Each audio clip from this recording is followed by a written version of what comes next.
78-year-old Amy has Alzheimer's disease, and she is cared for at home by her daughter Azlina. Her husband and domestic maid help as well.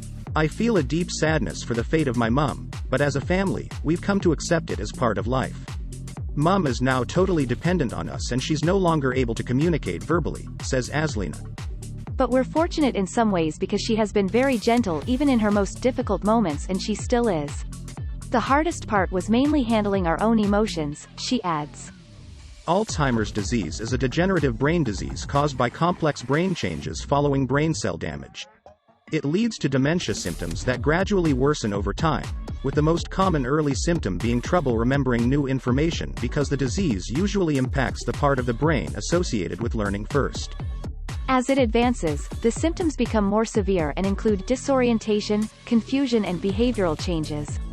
Eventually, speaking, swallowing and walking also become difficult.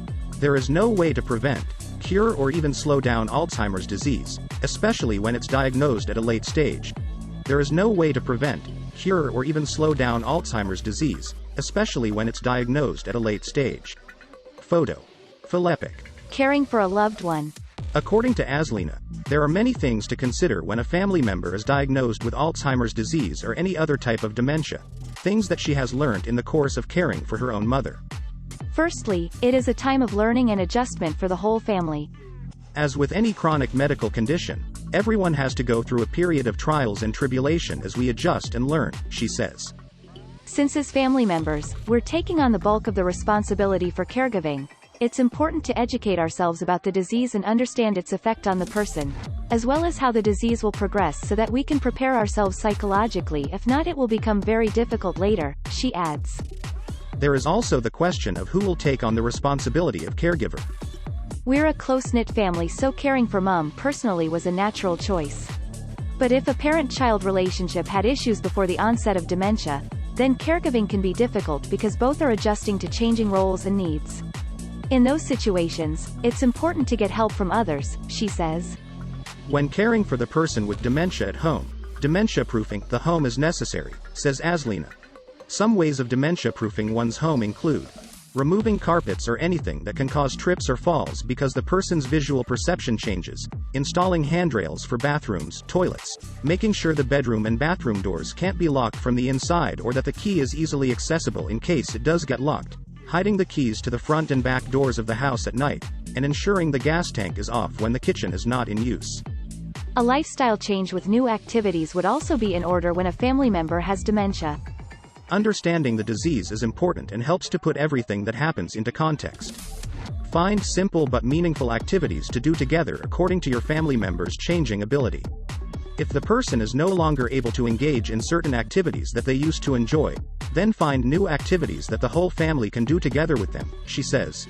When caring for the person with dementia at home, dementia-proofing the home is necessary. Photo. Philippic. Pandemic challenges. According to Azlina, the pandemic and different stages of lockdowns hasn't had much of an effect her mother since she's at a very advanced stage of the disease and cared for at home. But during her early stages, it might have been more difficult if she had to go through the pandemic then. This is because dementia patients are often restless and outdoor activities help to stimulate them, pass time and prepare their body for rest, she says.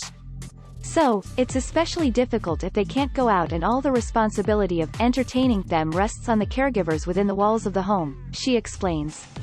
The pandemic also poses many challenges for persons with Alzheimer's disease or other types of dementia who are still mobile and independent. For some, the sight of masked people may cause them to feel scared or anxious. If they're outside and hungry, it's not easy to just go to a restaurant and dine in during the MCO. So, they might have to wait, and hunger is a major behavioral trigger. Early closure of shops and pharmacies would also make it difficult for any emergency purchases like food, diapers or medicine, she says. But one of the most difficult challenges would be not understanding the SOPs, especially if there isn't a family member or carer to help them mediate any misunderstandings with members of the public, such as the need to queue or socially distance. Individuals with early to mid-stage dementia who are still fairly independent may have issues with technology when they have to check in using the My Sagittera app every time they enter a shopping mall or other venue, and scan their temperature, says Azlina. If they're not able to go out, like during the MCOs, The loss of social interaction is also likely to make them feel isolated and depressed, she says. But despite all the negatives, Azlina says it's important for caregivers to see things through positive eyes, and take things one day at a time. Know your own limits as a caregiver in that it's okay if things don't go well all the time. Still celebrate the small victories and find humor in the simple things, she advises. As it advances, the symptoms of Alzheimer's disease become more severe and include disorientation, confusion and behavioral changes. Photo 123rf.com. Being part of a support group so that one doesn't feel so alone or overwhelmed in one's journey as a caregiver is also important. Talk to others, especially those who are also caregivers, about your feelings, and find a support group, she says. For those based in Petaling Jaya and its surrounding districts, there is a support group based at the Atri Alzheimer's Disease Community Center. There is also a caregiver support group handled by the Alzheimer's Disease Foundation Malaysia. During the pandemic, the support continues online through social media and networks such as WhatsApp and Facebook. For example, in our support group, there is a chair yoga instructor called Janet who has been giving weekly online classes during the movement control order, she says. There are quite a number of smaller, more intimate support groups that exist too, usually around friends who are caregivers and living within the same area. So as a caregiver, it's important to know you're not alone in this and to get support, concludes Azlina.